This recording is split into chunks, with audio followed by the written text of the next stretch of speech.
प्रिय विद्यार्थियों, अभिभावकों और मेरे चहेते लोगों, एसकेएम स्कूल की ऑनलाइन क्लासेस में आपका सुबह का नमस्कार। आज आगे के लिए तुलसीदास जी के शीर्षक से हम जो अध्याय पढ़ रहे हैं उसमें जो उन्होंने रामचरितमानस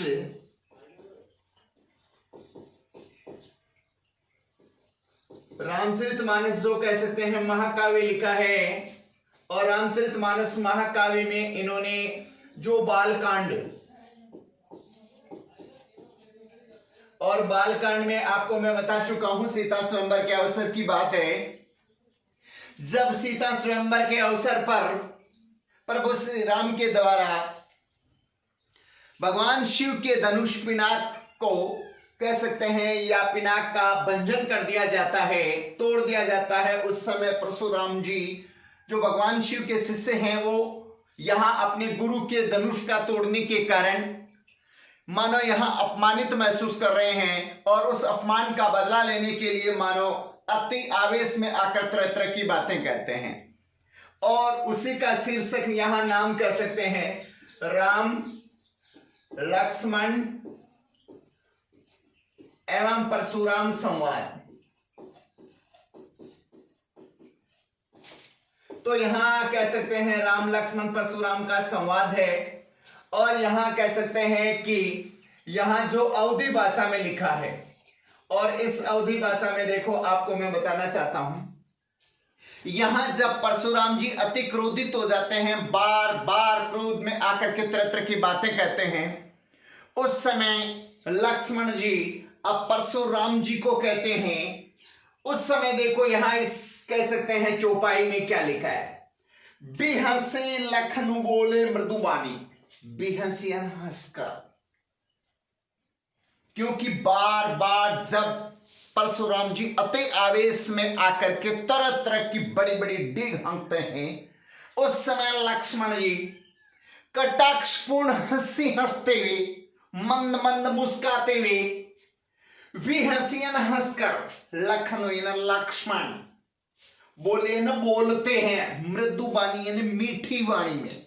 यहां वैसे स्वभाव के विपरीत कह सकते हैं, लक्ष्मण जी हमेशा थोड़े कह सकते हैं उग्र मिजाज के या स्वभाव के हैं, इसके बावजूद भी यहां पर कटाक्षपूर्ण हंसी हंसते हुए, मंद मंद हंसी हंसते हुए, तो यहां मृदु वाणी यानी मीठी वाणी में बोलते हैं। क्या कहते हैं देखो, विहसे लखन बोले मृदुबानी, अहो मुनीश महावटमानी। अहो अरे मुनियों में श्रेष्ठ मुनि अर्थात परशुराम जी, मैं आपको बहुत बड़ा, महायन बड़ा, बट योद्धा, मैं आपको बहुत बड़ा योद्धा मानता हूं। अर्थात यहां कटाक्ष किया है और कटाक्षपूर्ण हंसी हंसते हुए लक्ष्मण जी परशुराम जी को कहते हैं कि हे महान या बड़े या मुनियों में श्रेष्ठ मुनि परशुराम जी, मैं आपको बहुत बड़ा योद्धा मानता हूं, योद्धाओं में भी श्रेष्ठ योद्धा मानता हूं। फिर आगे देखो लक्ष्मण जी परशुराम जी को क्या कहते हैं, पुनि पुनि ना बार बार। देखो यहां पुनि पुनि शब्द आया है, एक ही शब्द की जब आवृत्ति होती है और उनका वही अर्थ निकलता है तो वहां पर पुनरुक्ति प्रकाश अलंकार पाया जाता है। तो यहां पुनि पुनि यानी बार बार, तो कह सकते हैं पुनरुक्ति प्रकाश, पुनरुक्ति प्रकाश अलंकार है। तो यहां लक्ष्मण जी पुनि पुनि यानी बार बार कह रहे हैं कि मोहि दिखाओ कुठारू, मोहि न मुझे, दिखावे न दिखा रहे हो, कुठारू न कुलाड़ा, ये ना बार बार मुझे कुलाड़ा दिखा करके मेरे को डरा रहे हो, तो मैं आपको बहुत बड़ा योद्धा मानता हूं। तो पुनि पुनि मोहि दिखावा कुठारू, सहे तेन चाहते हो, उड़ावन ना उड़ाना, फूंकी पहारू, फूंक से ही पहाड़ को उड़ाना चाहते हो। लगता है यहां परशुराम जी को लक्ष्मण जी व्यंग्यवरी शैली में कहते हुए कह रहे हैं कि तुम तो ऐसे बोल रहे हो, ऐसे कुलाड़ा दिखा रहे हो कि मानो मुझे, अर्थात हमको यहां फूंक से ही पहाड़ की भांति, अर्थात फूंक से पहाड़ उड़ना संभव नहीं है, अर्थात असंभव को भी संभव करना चाहते हो। तो यहां परशुराम जी को लक्ष्मण जी कह रहे हैं कि लगता है बार बार हमें कुलाड़ा दिखा करके क्या करना चाहते हो, जैसे कोई फूंक से पहाड़ को उड़ाना चाहता है, वैसे ही मानो यहां पर हमें फूंक से पहाड़ उड़ाने की बात की तरह ही सामान्य योद्धा समझ करके क्या कर रहे हो, हमें कुलाड़ा दिखा रहे हो, अर्थात सामान्य व्यक्ति, सामान्य योद्धा या कह सकते हैं कमजोर समझ करके बार बार डरा रहे हो। लक्ष्मण जी व्यंग्य भरी हुई, कटाक्ष भरी हुई बातें इस तरह से करें। फिर देखो आगे और क्या कहते हैं लक्ष्मण जी परशुराम जी को, यहां कुमड़वतिया को नहीं, हम कोई छुई मुई या कोई सामान्य कच्चा फल नहीं है, तो इन ऐसे कुमड़वतिया इन सामान्यतः छुई मुई का या फिर कच्चा फल को नहीं है ना, कोई नहीं है, अर्थात हम सामान्य कोई छुई मुई का, जैसे ही छुई मुई के फूल या पौधे की तरफ हम जैसे ही अंगुली करते हैं तो वो मुरझा जाता है, अर्थात मानो ऐसे सामान्य है जो पूरी तरह से कह सकते हैं उस पर प्रभाव पड़ता है और तुरंत ही वो प्रभावित होकर के उसकी कह सकते हैं पत्तियां मुरझा जाती है या सिमट जाती है। या फिर कच्चा फल होता है, उसके जब हम स्पर्श करते हैं तो वह बुझ सकता है कि वह स्पर्श करते ही मानो मुरझा जाए। तो ऐसे हम कोई सामान्य योद्धा नहीं है, हम भी मुकाबला करने वाले हैं, तो हम कोई छुई मुई के पौधे के समान या फिर कच्चे फल के समान नहीं है जिसको स्पर्श करते ही मानो मुरझा जाता है। तो यहां लक्ष्मण जी भी परशुराम जी को चुनौती देते हुए हंसते हुए हंसकर के व्यंग्यपूर्ण वाणी में यहां चुनौती देते हुए कह रहे हैं, क्या कह रहे हैं कि हम कोई सामान्य योद्धा नहीं है, हम कोई छुई मुई के फूल की तरह नहीं है, या कह सकते हैं कि हम कोई सामान्य कच्चे फल की भांति नहीं है जिसको स्पर्श करते ही वो मानो कह सकते हैं मुरझा जाता है। जे तर्जनी देखी मारी जाए, जैसे तर्जनी अर्थात मध्यमा और अंगुष्ठ के बीच की अंगुली तर्जनी होती है जो सामान्यतः हर कार्य के लिए पहले निकलती है, अर्थात जब मानो किसी बात को हम करते हैं, किसी काम के लिए कहते हैं, उस समय सबसे पहले इशारा करने के लिए तर्जनी बाहर आती है। तो हम यहां परशुराम जी को लक्ष्मण जी कह रहे हैं कि हे यहां परशुराम जी हम कोई सामान्य योद्धा नहीं है जिससे मानो हर छोटी सी बात में ही डर जाएं। तो लक्ष्मण जी यहां परशुराम जी को करें कि हे परशुराम जी हम कोई कुमड़वतिया अर्थात छुई मुई के पौधे के समान नहीं है या फिर हम कोई कच्चे फल के समान नहीं है जिसके सामने सामान्यतः तर्जनी करते ही अर्थात तर्जनी अंगुली करते ही वो मुरझा जाता है। हम सामान्यतः आपसे डरने वाले नहीं हैं। फिर आगे देखो क्या होता है, देखिए कुठार उस सरासर बाना। अब लक्ष्मण जी परशुराम जी को कह रहे हैं, देखिए ना देख कर कुठार न कुलाड़ा, अर्थात परशुराम जी हमेशा अपने हाथों में परसा और धनुष धारण किए हुए रहते थे। तो देखिए कुठारू सरासर बाना, मैं आपके हाथों में कुलाड़े और परसे को देखकर, कहने का मतलब यहां कुठारू यानी परसा, सरासन यानी धनुष बाण, इनको देख करके मैं कचुकाहट सहित अभिमाना, मैं आपको एक महान योद्धा समझता हूं और योद्धाओं के सामने हमेशा अभिमान पूर्वक की बात कहनी चाहिए, तो उसी शैली में आपको मैं कह रहा हूं। तो यहां क्योंकि एक योद्धा होता है वो हमेशा हर समय मानो धनुष या कुलाड़ा या जो अपने अस्त्र शस्त्रों से सुसज्जित रहता है, तो मैं आपको या आपके पास कुलाड़े और परसा अर्थात कुलाड़ा और धनुष और बाण को धारण किए हुए देखकर आपको मैं बहुत बड़ा योद्धा समझता हूं, और उसी बात को देख करके ही मैं हमेशा आपके सामने अभिमान पूर्वक बातें कर रहा हूं। सामान्यतः कहने का मतलब मैं आपको बहुत बड़ा योद्धा समझकर ही मैं आपको ये बातें कह रहा हूं। फिर आगे देखो, भृगुसुत। भृगुसुत का अर्थ होता है भृगुवंश का पुत्र, और यहां भृगुवंश के पुत्र के तौर पर कौन है? परशुराम। तो यहां परशुराम जी के लिए भृगुसुत समझी जनेऊ विलोकी। हे परशुराम जी, समझिए न, समझना, जनेऊ ये न यज्ञोपवीत, अर्थात जनेऊ विलोकी न देखकर मैं आपके गले में यज्ञोपवीत या जनेऊ को देखकर जो कछु कहे तो सहे उरिस रोकी।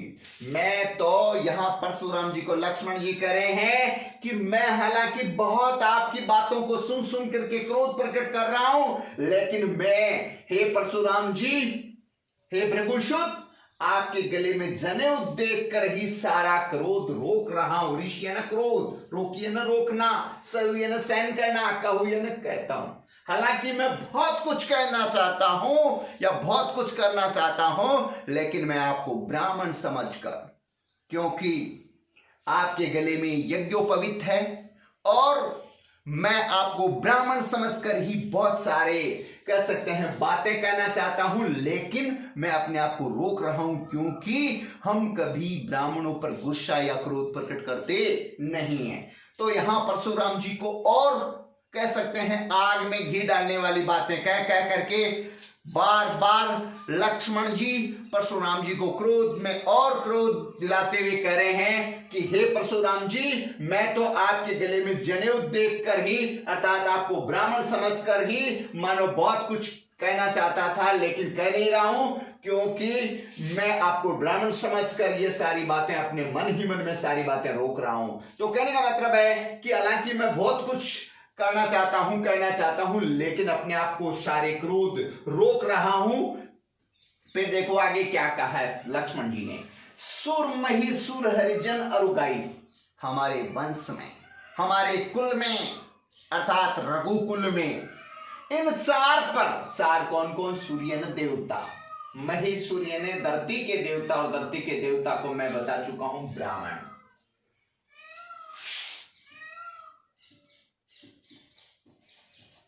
कहने का मतलब है ब्राह्मण, सूर्य ने देवता, तो देवता है, ब्राह्मण है, हरिजन यानी ईश्वर भक्त, अरु यानी और, गाय यानी गाय। कहने का मतलब है इन चार पर हमारे वंश में कभी भी इन पर सूरवीरता का परिचय नहीं दिया जाता। कहने का मतलब है कि लक्ष्मण जी परशुराम जी को करें, क्योंकि अभी अभी आपने पढ़ा था कि आपके गले में जनेऊ है, और जनेऊ है वो कह सकते हैं एक ब्राह्मण का संकेत कर रही है, और मैं आपको ब्राह्मण समझकर ही सारा क्रोध रोक रहा हूं। फिर आगे देखो क्या कहा है कि सूर्य न देवता, क्योंकि हमारे वंश में, हमारे कुल में, या कह सकते हैं रघुकुल में कभी भी देवताओं पर, महिसूर यानी ब्राह्मण पर, हरिजन यानी भगवान के भक्त या ईश्वर की भक्त अर्थात भक्तों पर, अरु यानी और, गाय यानी गाय, इन चार पर कभी शूरवीरता का परिचय नहीं दिया जाता। अर्थात इनको कभी कह सकते हैं प्रताड़ित नहीं किया जाता, या उन पर कभी हमला या आक्रमण या कह सकते हैं इनका वध नहीं किया जाता। हमरे कुल इन पर न सुराई, हमारे वंश में इन पर कभी सूरवीरता का परिचय नहीं दिया जाता, क्योंकि ये वैसे ही अपने आप में, कहने का मतलब ये चार हैं जो रक्षणीय, कहने का मतलब रक्षा करने वाले हैं, इनकी तो रक्षा होनी चाहिए, लेकिन वैसे भी हम इन चार पर कभी क्या, क्योंकि ये कहने का मतलब अपने आप में रक्षा के पात्र होते हैं, कहने का मतलब इनकी रक्षा करनी चाहिए, हमारे वंश में इन पर चार पर कभी शूरवीरता का परिचय नहीं दिया जाता, कहने का मतलब इन पर कभी आक्रमण नहीं किया जाता। फिर आगे देखो लक्ष्मण जी परशुराम जी को क्या कहते हैं, बंधे पापू अपकीर्ति हारे, यदि मैं आपका वध कर दूंगा परशुराम जी को लक्ष्मण जी करें कि यदि मैं आपसे युद्ध करके आपका मैं वध कर दूंगा तो मेरे को पाप लगेगा, क्योंकि आप ब्राह्मण हैं और ब्राह्मण पर हमारे कुल में कभी शूरवीरता का परिचय नहीं दिया जाता। तो यदि मैं आपका वध कर दूंगा तो मेरे को पाप लगेगा, और यदि मैं आपसे युद्ध हार जाऊंगा तो क्षत्रिय कभी युद्ध नहीं हारते हैं, आन बान शान के लिए मर मिटते हैं, और यदि मैं आपके सामने युद्ध हार जाता हूं तो हमारे कुल की अपकीर्ति होगी, अपयश होगा, अपमान होगा। कहने का मतलब हे दृष्टि से देखा जाएगा तो इन दोनों बातों में यदि मैं आपको मार देता हूं, वध कर देता हूं, तो भी कहने का मतलब मैं पाप लगेगा, और यदि आपसे मैं मान लिया जाए युद्ध हार जाता हूं जानबूझकर, तो भी हमारे वंश की अपकीर्ति होगी, अपयश होगा। फिर आगे क्या कहा है, यहां मानो लक्ष्मण जी ने परशुराम जी को, मारता हूं पाप परे तुम्हारे, यदि आप मुझे मारोगे पीटोगे तो भी मैं आपके पैर पकड़ता हूं, क्योंकि आप ब्राह्मण हैं और ब्राह्मणों पर हमारे वंश में कभी मानो शूरवीरता का परिचय नहीं दिया जाता। तो तुम यदि मारते हुए ना मारोगे भी तो भी मैं आपके पांव पड़ता हूं। कहने का मतलब मैं हमेशा आपके चरणों में रहूंगा, चाहे आप मुझे लात मारो तो भी मैं आपके पैरों में ही रहूंगा, अर्थात आपसे कभी भी युद्ध नहीं करूंगा, क्योंकि युद्ध करूंगा तो आप मारे जाओगे तो पाप लगेगा, और यदि मैं मान लिया जाए हार जाऊंगा तो मुझे अपयश मिलेगा। इसलिए मैं आप यदि मारोगे अर्थात मुझे कुछ भी कहोगे तो भी मैं आपके पैरों में ही पैर पकड़ता हूं। फिर लक्ष्मण जी और क्या कहते हैं, कोटि कुलिश, कोटि है ना करोड़ों, कोटि का अर्थ होता करोड़ों, कुलिश यानी कठोर, समवचनु तुम्हारे, अरे तुम्हारे जो वचन है ना वो तो करोड़ों कुलाड़े या परसे के समान कठोर हैं, अर्थात तुम्हारे वचन बहुत ही कठोर हैं। कहने का अर्थ है लक्ष्मण जी परशुराम जी को कह रहे हैं कि आपके जो वचन है ना वो तो करोड़ों कुलाड़े के समान कठोर हैं। व्यर्थ दरु धनुबान कठारा, आप तो बेकार में ही, क्योंकि आपको वैसे भी कोई जरूरत नहीं है। आपके जो धनुष, आपके जो कुलाड़ा अर्थात परसा, ये जो आप व्यर्थ में दान कर रहे हो, क्योंकि आप तो वाणी से ही सारा काम निकाल रहे हो, आपको तो धारण करने की जरूरत नहीं है, क्योंकि आपकी वैसे भी वाणी हजारों करोड़ों कहने का मतलब कुलाड़े के समान कठोर हैं, इसलिए आपको वैसे धारण करने की भी कोई जरूरत नहीं। क्योंकि लक्ष्मण जी बार बार उन्हें कटाक्षपूर्ण वाणी में कह करके बार बार कहने का मतलब है उन्हें आवेश दिला रहे हैं या गुस्सा दिला रहे हैं, और गुस्सा दिलाते हुए कह रहे हैं कि आपको तो व्यर्थ बेकार में ही दरु धारण कर रहे हो, धनु धनुष, बाण बाण और कुठारा कुलाड़ा, अर्थात आप बेकार में ही धनुष बाण और कुलाड़े को धारण कर रहे हो। आपकी तो वैसे भी वाणी ही इतनी कठोर है कि जिसमें मानो करोड़ों कुलाड़ी के समान है, इसलिए आपको धारण करने की कोई जरूरत नहीं है। तो यहां कह सकते हैं बार बार इन चौपाइयों के माध्यम से, तो यहां ये जो चौपाई, तो ये छंद है, कहने का मतलब जो चौपाई, तो चौपाई में आपको मैं बता चुका हूं 16 मात्राएं। तो यहां चौपाई का प्रयोग किया गया है। देखो वैसे मैं यहां पुनः एक बार आपको बता देता हूं 16 मात्राएं कैसे, क्योंकि ये मात्राएं गिनी जाती है। इसमें जैसे लघु की मात्रा 1 और दीर्घ की मात्रा 2 गिनी जाती है, तो ये 1 का संकेत है और ये 2 का संकेत है। यहां 1 2 3, क्योंकि यह भी 1 है, ये भी 1 है, ये भी 1 है, फिर ये भी 1 है, ये भी 1 है, ये भी 1 है, फिर ये 2 है, ये 2 है, ये कहीं ऐसे मत समझ लेना 5 है, ये 2 का संकेत है। फिर ये जैसे 1 है, ये 1 है, ये 2 है, ये 2 है, तो 2 2 4 5 6 7 8 9 10 11 12 13 14 15 16, तो इस तरह से कहने का अर्थ है इसकी मात्राएं है वो 16 है। इसलिए यह वैसे मात्रिक छंद है, क्योंकि इसमें आपने क्या गिनी अभी मात्राएं। तो वैसे चौपाई है और यहाँ चौपाई छंद का प्रयोग किया गया है। कौन से छंद का प्रयोग किया गया है? चौपाई छंद का। और बीच में जैसे यहाँ अलंकार की बात आई तो यहाँ आपने अलंकार में यहाँ पुनि पुनि यानी बार बार दोनों शब्दों का एक ही अर्थ निकल रहा है और कह सकते हैं अलग अलग अर्थ निकलता तो यमक होता, लेकिन यहाँ एक ही अर्थ होने के कारण यहाँ कौन सा अलंकार है? पुनरुक्ति प्रकाश। तो फिर देखो यहाँ आपने अभी अभी जैसे देखो यहाँ इनकी वाणी को कठोरों यानी कुल्हाड़ी के समान, कहने का मतलब इनकी बहुत ही कुल्हाड़ी के समान बता करके कह सकते हैं। इसी तरह से मानो यहाँ ये सम का मतलब है समान, तो यहाँ इन्होंने उपमा अलंकार का प्रयोग किया है। कौन से अलंकार का प्रयोग किया है? उपमा अलंकार का। तो चौपाई है छंद का प्रयोग, इसी तरह से कह सकते हैं पुनरुक्ति प्रकाश और कह सकते हैं उपमा अलंकार का खूब है वो प्रयोग किया है।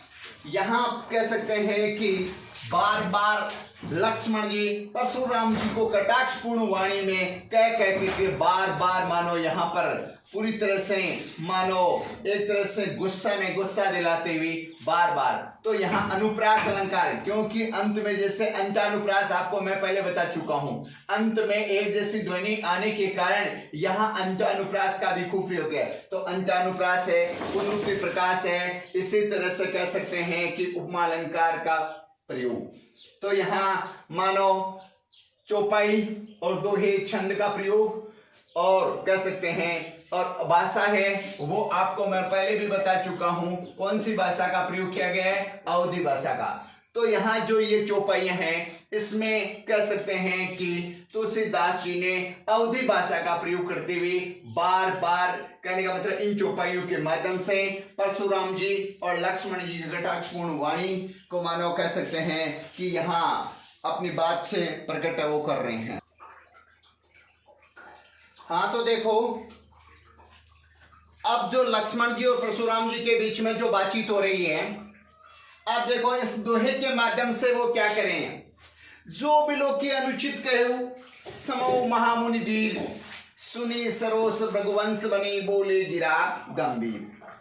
अब देखो यहाँ परशुराम जी और लक्ष्मण जी के बीच में जो बातचीत हो रही है, जो बिलो की न देख कर, क्योंकि मैंने आपके गले में जनेऊ, और यज्ञोपवीत है अर्थात जनेऊ है वो एक ब्राह्मण का सूचक है, और ब्राह्मण समझकर मैंने कुछ अनुचित यानी गलत, यानी जो उचित ना हो वह क्या कहलाता है? गलत। अर्थात मैंने जो कुछ अनुचित कह दिया है, गलत कह दिया है आपके गले में जनेऊ देकर, तो जो बिलो की अनुचित कहे क्षमऊ महामुनि दीर, हे महामुनि श्रेष्ठ मुनि या मुनियों में श्रेष्ठ मुनि धैर्य धारण करने वाले, आप मुझे माफ करना, क्योंकि मैंने आपको बहुत सारी कटु बातें कह दी है। वैसे गले में जनेऊ धारण करने वाले ब्राह्मण को ये कटु बातें नहीं कहनी चाहिए, लेकिन आपको यदि मैंने कुछ गलत कह दिया है तो आपको अर्थात श्रेष्ठ मुनि धैर्य धारण करने वाले आप मुझे माफ करना। सुनी सरोष भृगुवंश बनी, सुनिए न सुनकर, भृगुवंश अर्थात मणि, भृगुवंश मणि का अर्थ हो गया परशुराम जी। सरोष यानी रोष के साथ या गुस्से के साथ, बोले गिरा गंभीर, गिरा यानी वाणी, गंभीर पूर्वक वाणी में लक्ष्मण जी परशुराम जी के क्रोधपूर्ण वचनों को सुन सुन करके बार बार कह सकते हैं, यहां लक्ष्मण जी कह रहे हैं कि हे परशुराम जी, हे मुनियों में श्रेष्ठ मुनि, आप जो कुछ भी यदि आप मुझे दंड देना चाहते हो तो दे सकते हो। मैंने आपको गलत कह दिया होगा, हो सकता है वैसे यानी जनेऊ दान करने वाले ब्राह्मण को ये कह सकते हैं नहीं कहना चाहिए, तो कह सकते हैं सुनिए न सुनकर, सरोष यानी रोष के साथ, भृगुवंश मणि, भृगुवंश के मणि अर्थात परशुराम जी बोले गिरा गंभीर, बोलते हैं गिरा वाणी गंभीर होकर के। लक्ष्मण जी परशुराम जी को गंभीर होकर के अपनी वाणी के अंदर गंभीरता लाते हुए यानी बार बार लक्ष्मण जी परशुराम जी के कटु वचनों को सुन करके मानो कह रहे हैं कि हे ब्राह्मण देवता अर्थात हे मुनियों में श्रेष्ठ मुनि, आपको मैंने हो सकता है कुछ गलत कह दिया होगा, तो भी आप मुझे हमेशा क्या करना, धैर्य धारण करने वाले परशुराम जी माफ करना।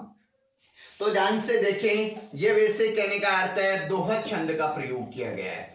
यहां आपको मैं पहले भी बता चुका हूं, दोहा वैसे एक मात्रिक छंद है और इसमें भी मात्राएं गिनी जाती है। इसमें 13-11 पर यति आती है। यति का अर्थ होता है रुकना। जैसे आपको मैं बता चुका हूं, अल्प विराम, अर्ध विराम, पूर्ण विराम आदि की वजह से जब हम चरण में बीच में रुकते हैं तो छंद शास्त्र के अनुसार या छंद अलंकार के अनुसार इसे यति कहा जाता है। तो यहां ये दोहा छंद का प्रयोग है और जैसे ही मान लो इसमें यति की बात आती है तो 13-11 पर कहने का अर्थ है 24, 13-11 24, तो यहाँ 24-24 कह सकते हैं मात्राएं होती हैं। तो वैसे दोहा छंद है, यह मात्रिक छंद है, 13-11 पर यति है, प्रत्येक चरण में 24-24 मात्राएं आती हैं। अब देखो यहां कह सकते हैं कि जैसे ही यहां प्रश्न व्याख्या की बात मैं पहले बता चुका हूं कि यहां प्रस्तुत अवतरण या प्रस्तुत काव्यांश तुलसीदास द्वारा रचित रामचरितमानस के बालकांड में सीता स्वयंवर के अवसर पर राम लक्ष्मण परशुराम संवाद से लिया गया है। ये तो इसका क्या होता है, प्रसंग। फिर जैसे व्याख्या की बात आती है, व्याख्या इसका कह सकते हैं जो ये लिखा हुआ है तो इसका पूर्णतः कह सकते हैं भावार्थ आता है। तो व्याख्या में कह सकते हैं कि यहां पूरा भावार्थ लिखना पड़ता है।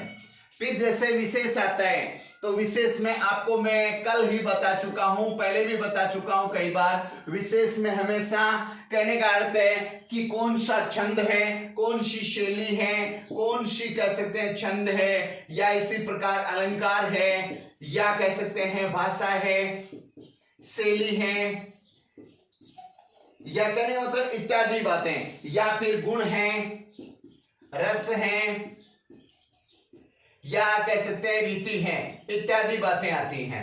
तो यहां वैसे छंद में दोहा और चौपाई छंद का प्रयोग आपको मैं बता चुका हूं। कहने का मतलब ये सारी चौपाइयां हैं, कहने का अर्थ है ये चौपाइयां। तो चौपाई छंद का प्रयोग ये जैसे आता है दोहा छंद, तो चौपाई और दोहे छंद का प्रयोग किया गया है। अलंकारों में जैसे यहां मैं आपको बता चुका हूं पुनरुक्ति प्रकाश है, उपमा है, या इसी तरह से कह सकते हैं और जितने भी अलंकारों का प्रयोग। भाषा है वो आपको मैं बता चुका हूं, रामचरितमानस की भाषा है वो कौन सी भाषा है, अवधी भाषा है, तो यहाँ अवधी भाषा का प्रयोग किया गया है। शैली में कह सकते हैं संवाद शैली, भाई दोनों के बीच में बातचीत हो रही है इसलिए संवाद शैली। गुण है यहाँ कह सकते हैं मानो ओजगुण का प्रयोग किया गया है। इसी तरह से रस है तो वीर रस, रौद्र रस मानो यहाँ प्रयोग किया गया है। रीति है तो यहाँ पर गौड़ी रीति का प्रयोग किया गया है। तो ये मान लो इस तरह से है, प्रसंग व्याख्या करनी पड़ती है। अब यहाँ हमारे इस पद में जो हम पढ़ रहे हैं आज, अर्थात ये चौपाई और दोहा पढ़ रहे हैं, इसमें जैसे मान लो ये सवाल बन सकते हैं या सवाल बनते हैं, शिव धनुष भंग होने पर कौन कुपित हुए, अर्थात सीता स्वयंवर के अवसर पर जब भगवान प्रभु श्री राम के द्वारा सीता स्वयंवर के अवसर पर जब भगवान शिव के धनुष पिनाक का भंजन कर दिया जाता है तो कौन क्रोधित होते हैं। स्वाभाविक है, आपको पता है कि यहाँ पर परशुराम जी अति क्रोधित होते हैं, क्योंकि परशुराम जी के भगवान शिव गुरु थे और गुरु के धनुष का भंजन होने के कारण अपने आप को अपने लिए कह सकते हैं वो अपमानित महसूस कर रहे थे और अपने गुरु का अपमान भी महसूस कर रहे थे, इसलिए कह सकते हैं कि वो क्रोधित हो रहे थे। दूसरा सवाल बनता है शिव धनुष के कहने का मतलब टूट गया कैसे, क्योंकि आपने पता है, आपने पढ़ा है कि जब सीता स्वयंवर की बात चलती है उस समय विदेहराज जनक हैं, वो मानो कह सकते हैं सीता स्वयंवर में उसी को वर मानते हैं या वर के चयन की बात करते हैं के द्वारा मानो यहाँ शिव धनुष अर्थात पिनाक का बंधन किया जाएगा। और यहाँ पर प्रभु श्री राम के द्वारा जैसे ही मानो उसे छुआ जाता है या कह सकते हैं उसे मानो हाथ से उठाने की बात करते हैं तो शिव धनुष टूट जाता है या बंधन हो जाता है। वैसे लक्ष्मण जी तो कहते हैं कि मात्र हमने तो अर्थात प्रभु श्री राम ने तो मात्र इनको आंखों से ही देखा था, कोई ज्यादा प्रयास नहीं किया था। तो इस तरह से शिव धनुष का बंधन हुआ। फिर देखो सवाल बनता है, एक उमड़वतिया को नहीं।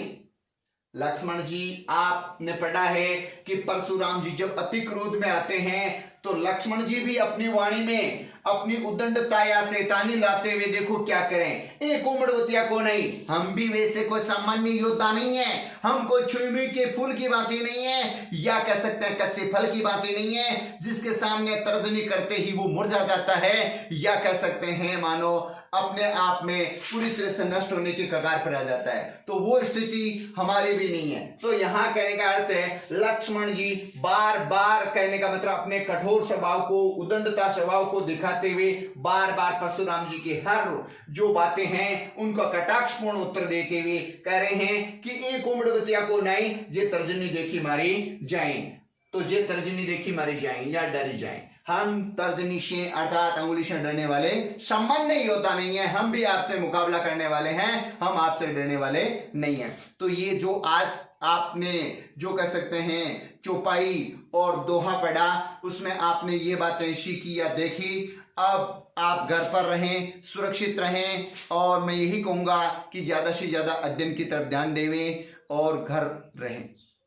धन्यवाद।